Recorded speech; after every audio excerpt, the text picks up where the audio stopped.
ভুল ধারণা ভাঙানোর সুযোগ দিবে না। তিনটে মানুষের অভিযোগ মাথায় নিয়ে চলে যাবে। তারিন আকাশ কুসুম ভেবে মুখে হাত চেপে শব্দ করে কান্না করে উঠল। এর মধ্যেই তামচিৎ হন্তদন্ত হয়ে হসপিটালে প্রবেশ করল। তামচিৎকে দেখেই তারিন উঠে দাঁড়ালো। তারিনের সামনে এসে তামচিৎ ভাঙা ভাঙা স্বরে থেমে থেমে জিজ্ঞাসা করল, মা, মা, মা কেমন আছে? তারিন কাঁদছে। তারিনকে কাঁদতে দেখে তামচিৎ আরো ঘাবড়ে গেল। এই তো কয়েক ঘন্টা আগেই তো মাকে ভালো রেখে গেল, হঠাৎ কি হয়ে গেল? তামচিৎ আবারও প্রশ্ন করল। বলো, মা কোথায়? বাবা, বাবা কোথায়? এর মধ্যেই আমজাদ সাহেব সেখানে উপস্থিত হলেন। হসপিটালে ভর্তি সংক্রান্ত কিছু কাজ ছিল। আমজাদ সাহেবকে দেখেই তামজিদ উত্তেজিত স্বরে জিজ্ঞাসা করল, মা, মা কোথায় বাবা? হঠাৎ কি হয়ে গেল? তিনি নিশ্চুপ। তারিন মুখ খুলল, কান্নারত স্বরে ব্যাখ্যা করতে লাগলো। আপনি চলে যাওয়ার পর মা আর আমি মিলে টুকটাক কাজ করছিলাম। হুট করেই বলল শরীরটা ভালো লাগছে না, তাই আমি রুমে গিয়ে বিশ্রাম নিতে বললাম। আমি এদিকে কাজ করছিলাম, প্রায় আধ ঘন্টা পর কিছু পড়ে যাওয়ার শব্দ শুনে আমি আর জাহেলা আপা দৌড়ে মায়ের রুমে গিয়ে দেখি মা ওয়াশরুমের দরজায় পড়ে আছেন। নাক মুখ দিয়ে রক্ত বের হচ্ছিল, রক্তে সারা ওয়াশরুম একাকার অবস্থা, আর মা নিচে পড়ে ছটফট করছিলেন। বলেই তারিন আবার কান্নায় ভেঙে পড়ল। তামজিদ 2 পা পিছিয়ে গেল। চোখের বাঁধ ভেঙে পানি গড়িয়ে পড়তে লাগলো। অসহায় স্বরে বাবা বলে ডেকে উঠল। প্রশ্ন করল, মা এখন কি অবস্থা মায়ের? আমজাদ সাহেব শান্ত স্বরেই বললেন, জানি না, ডাক্তার দেখছেন। তামজিদ 2 হাতে মুখ চেপে ধরে ধপ করে পেছনের চেয়ারটায় বসে পড়ল।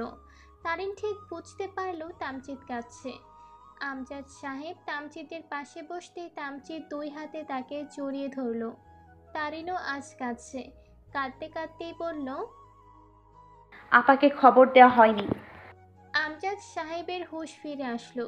মেয়েটার এই অবস্থায় মেয়েটাকে এমন খবর দিবে কি করে? তবুও মনকে শান্ত করলো। মেয়েকে ফোন দেওয়ার জন্য অন্য পাশে চলে গেল। কিছু মুহূর্ত পর ডাক্তার বেরিয়ে বর্ষা বেগমের বাড়ির লোকের খোঁজ করতেই তারিন আর তামজিদ এগিয়ে গেল। আমজাদ সাহেবও ডাক্তারকে লক্ষ্য করে এগিয়ে আসলেন। আমজাদ সাহেব মন শক্ত করে নিলেন। শান্ত স্বরে প্রশ্ন করে বসলেন, আমার স্ত্রী কেমন আছেন? ডাক্তার খুবই ব্যথিত স্বরে জবাব দিলেন। সরি, সে আর বেঁচে নেই। বলেই তিনি পাশ কাটিয়ে চলে গেলেন। তার আর কিছু বলার সাহস হলো না। এই পরিবারের মানুষদের সামনে দাঁড়ানোর মতো শক্তি তার নেই। ডাক্তারের উচ্চারিত বাক্যটি তারিন, তামজিদ আর আমজাদ সাহেবের কানে পৌঁছাতেই তারা তিনজনেই যেন পাথর রূপে পরিণত হলো। তারিন মুখে হাত চেপে উচ্চ স্বরে কান্না করে উঠল। আমজাদ সাহেব পা ভেঙে পড়ে যেতে নিলে তারিন তাকে 2 হাতে ধরে চেয়ারে বসিয়ে দিল। তামজিদ ধীর পায়ে কেবিনে প্রবেশ করল। বর্ষা বেগমের দেহটা কাপড় দিয়ে ঢাকা আছে। নার্স দুটো তামজিদকে দেখে সাইডে সরে গেল। তামজিদ ধীর পায়ে বেডের পাশে গিয়ে দাঁড়ালো। কাঁপাকাঁপি হাতে মায়ের মুখ থেকে কাপড়টা সরাতেই ওর বুকটা ধক করে উঠল। সন্তানের সামনে মায়ের লাশ। পৃথিবীর সব থেকে জঘন্য দৃশ্য বোধহয় এটাই। তামজিদ আলতো করে বর্ষা বেগমের মাথায় হাত রাখল। না, কাঁদছে না তামজিদ, শুধু চোখের অবাধ্য নোনা জলগুলো গড়িয়ে পড়ছে গাল বেয়ে। তামজিদ পাশে থাকা টুলে বসল। বর্ষা বেগমের মাথায় হাত বুলিয়ে দিতে দিতে করুণ স্বরে ডেকে উঠল, মা, ও মা, মা, মা গো। কণ্ঠস্বর রোধ পাচ্ছে ওর, শব্দ বের হচ্ছে না। ভেতরটা ভেঙে চুরে ছাড়খাড় হয়ে যাচ্ছে। এর মধ্যেই তারিন এসে দাঁড়ালো দরজায়। তামজিদকে এভাবে ভেঙে যেতে দেখে দ্বিগুণ কষ্ট হচ্ছে ওর। নিঃশব্দে তামজিদের পাশে এসে দাঁড়ালো। তামজিদ পুনরায় করুণ স্বরে বলে উঠল, মা, ও মা শোনো, আজ থেকে আমি কাকে মা ডাকবো? আমি বাসায় ফিরে আসতে দেরি হলে কে আমাকে বারবার ফোন দিবে? আমার বাড়ি ফেরার পথ চেয়ে কে বসে থাকবে? কে বলবে বাবা আমার এই ঢাকা শহরে ভালো লাগে না, চলো গ্রামে চলে যাই? মা, ও মা, আমি অসুস্থ হলে কে আমার পাশে এসে বসে থাকবে? আমার মাথায় কে হাত বুলিয়ে দিবে? মা, তোমার জন্য আমি আমার ভালোবাসার মানুষটাকে ছেড়ে দিয়েছিলাম, আর এখন সেই তুমি আমাকে ছেড়ে চলে গেলে কেন মা? এত স্বার্থপর কেন হলে তুমি? একজনকে হারিয়ে তো আমি নিজেকে শক্ত করে তুলছিলাম, এখন তুমি আমাকে দ্বিতীয়বার ভেঙে দিয়ে চলে গেলে মা। মা, ও মা, একবার তাজ বলে ডাকবে মা? তারিনের বুকটা ফেটে যাচ্ছে। মাকে হারানোর যন্ত্রণা বোধহয় দুনিয়ার সব থেকে বেশি কষ্টের। মায়ের মতো দ্বিতীয় কেউ হয় না। মা হারিয়ে গেলে কখনোই দ্বিতীয়বার কাউকে মায়ের রূপে পাওয়া যায় না। তারিন ভাবছে শাশুড়ি নামক মাকে হারানোর কষ্ট যদি এতটা হয়, তাহলে নিজের মাকে হারানোর কষ্ট কিভাবে সইবে? ভেবেই বুকটা কেঁপে উঠল তারিনের। নিজেকে অসহায় লাগছে খুব। আজকে তারিন কাঁদছে। কই শাশুড়ি নামক মানুষটা তো মাথায় হাত বুলিয়ে দিচ্ছে না, বুকে জড়িয়ে নিচ্ছে না। তামজিদ চুপ করে আছে।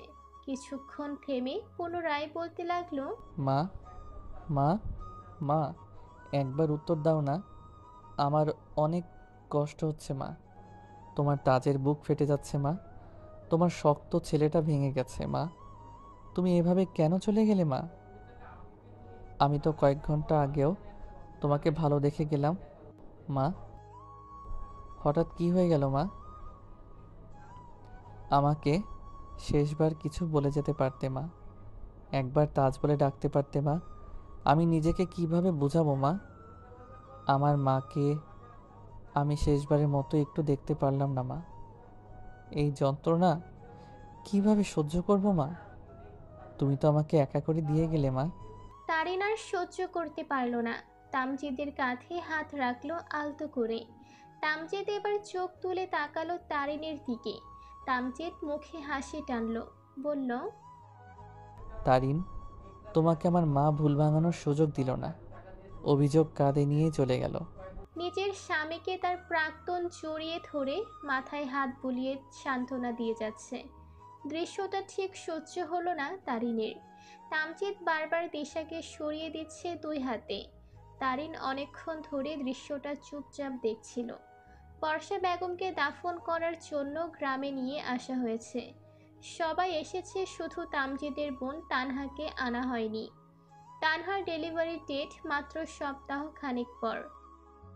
এই অবস্থাতে এতটা প্রেশার নিতে পারবে না সে, তাই তাকে ঢাকা থেকে একবার শেষ দেখা দেখিয়ে আনা হয়েছে।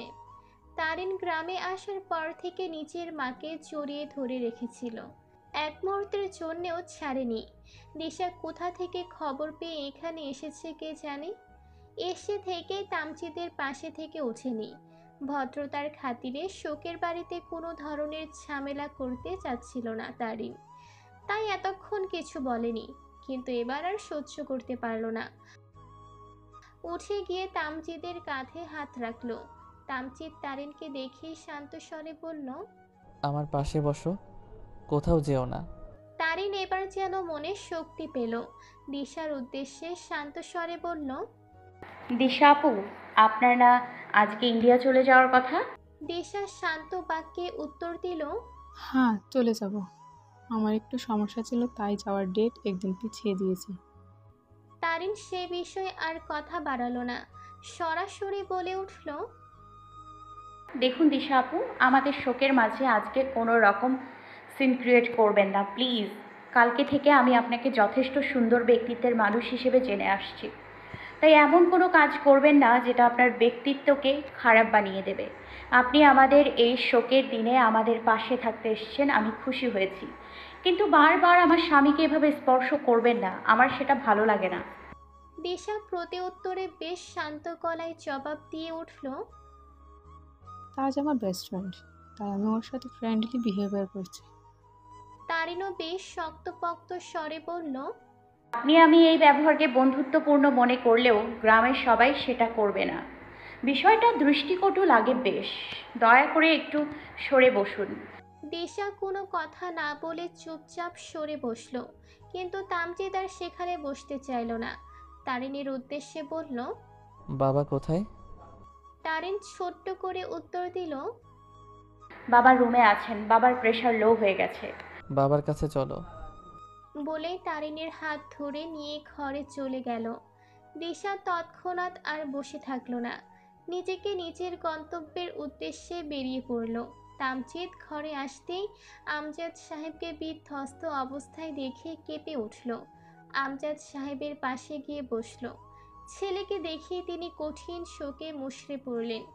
ছেলের হাত দুটো জড়িয়ে ধরে হু হু করে কেঁদে উঠলেন। তামজিদ অশ্রুসিক্ত স্বরে বাবাকে সান্ত্বনা দিতে বলে উঠল। তুমি এতটা ভেঙে পড়ো না বাবা। তুমি অসুস্থ হয়ে গেলে আমাদের কি হবে? এখন তুমি আমাদের মাথার উপর ছাদ বাবা। তোমার কিছু হয়ে গেলে আমরা কি নিয়ে বাঁচবো? এবার তারিনও আমজাদ সাহেবের পাশে বসলো। আমজাদ সাহেবের হাত ধরে বলল।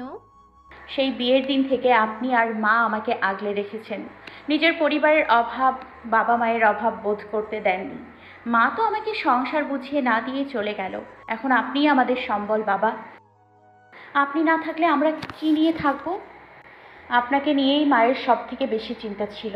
আপনাকে আমি দেখে রাখবো বাবা, আপনার কোনো অযত্ন হতে দিব না। আমি আছি তো।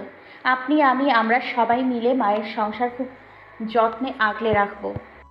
আমজাদ সাহেবের মুখে তৃপ্তির হাসি ফুটল। মানুষ বেঁচে থাকতে কত আদর যত্ন, মরে গেলে কতক্ষণে মাটিতে রাখবে সেই আয়োজনে ব্যস্ত হয়ে পড়ে। দেখতে দেখতে সময় গড়িয়ে গেল। তামজিদ এবার মাকে শেষ বিদায় দেওয়ার সময় এসে পড়ল। লাশটাকে কবরে নামানোর জন্য ধরতেই ওর হাত কাঁপছিল, চোখ দিয়ে ছড়ছড় করে পানি ঝরছে। কি নির্মম এই দৃশ্য! সন্তান নিজের হাতে মাকে কবরে রাখছে। নিয়তি বড্ড নিষ্ঠুর। মাটি দেওয়ার পালা শেষ হতেই একে একে সবাই বিদায় নিল। আমজাদ সাহেব অসুস্থ হয়ে পড়লেন। সবাই ধরাধরি করে বাড়ি নিয়ে গেল। দাঁড়িয়ে রইল তামজিদ একা। সবাই চলে যেতেই ধপ করে বসে পড়ল কবরের পাশে। কবরটাকে জড়িয়ে ধরল দুই হাতে। এবার গলা ফাটিয়ে মা বলে চিৎকার করে উঠল। শব্দ করে কাঁদতে লাগলো। কান্নারত স্বরে বলতে লাগলো। মা, কেন আমাকে একা রেখে গেলে? আমাকে এতিম করে কেন গেলে? আর কয়েকটা বছর আমার সাথে কি এমন ক্ষতি হতো? তোমাকে আমি একটু সুখ দিতে পারলাম না মা। তোমার সুখের জন্যই তো নিজের ভালোবাসাকে বিসর্জন দিয়েছিলাম। তোমার পছন্দের মেয়েকে বউ করে এনেছিলাম। তোমার সাজানো গোছানো সংসার ফেলে কোথায় চলে গেলাম মা? তামজিদ কাঁদছে। নিজের মাকে হারিয়ে ফেলার শোক সহ্য করতে পারছে না। তানহার জন্য বুকটা ফেটে যাচ্ছে। এই অবস্থা নিজের বোনের পাশেও থাকতে পারছে না।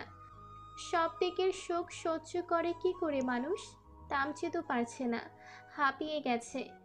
এশার আজান হচ্ছে চারিদিকে। তারিন আর তারিনের মা এসেছে তামজিদের কাছে। তারিন আসতেই তামজিদ তারিনকে জাপটে ধরল। তারিনকে বুকের মধ্যে আগলে নিয়ে কাঁদতে লাগলো। তারিনও কাঁদছে। ছেলেটাকে সান্ত্বনা দেওয়ার ভাষা ওর জানা নেই। সুস্থ হয়ে ওঠা মানুষটা আজ মাটির নিচে। ভাবতেই বুকটা ফেটে যাচ্ছে তারিনের। কি ভেবেছিল আর কি হয়ে গেল? এই দুনিয়াতে আজকে থাকতে কালকের আশা নেই। কালকে ভোর আমাদের জীবনে আসবে কি নাকি তার কোনো গ্যারান্টি নেই। অথচ আমরা এই মিছে দুনিয়ায় কত শত স্বপ্নে বিভোর থাকি সারাক্ষণ। তামজিদ অনেকক্ষণ যাবৎ কাঁদছে। এবার তারিনের মা সালেহা খাতুন এগিয়ে আসলেন। তামজিদের মাথায় হাত রাখলেন। আলতো হাতে হাত বুলিয়ে দিতে দিতে বললেন। বাজান কান্দন কেন? আমি আছি না তোমার আরেক মা। তোমার মায়ের মতো অত আদর যত্ন করতে পারুম কিনা জানি না, কিন্তু আমার পোলা মায়া যেমন আদর যত্নে থাকবো তুমিও থাকবা। আমারে মা কইবা। আমার আরেক পোলা তুমি, আমার বড় পোলা। কান্দেন না বাজান, লো ঘরে লো। কানলে আফার কবরে যাইবা হইব। বাজান আহো আমার লগে লো, নামাজ পড়ো গিয়া। দু হাত তুলিয়া আল্লাহরে কহ আফারে যেন আল্লাহ বেহুশত নসিব করে।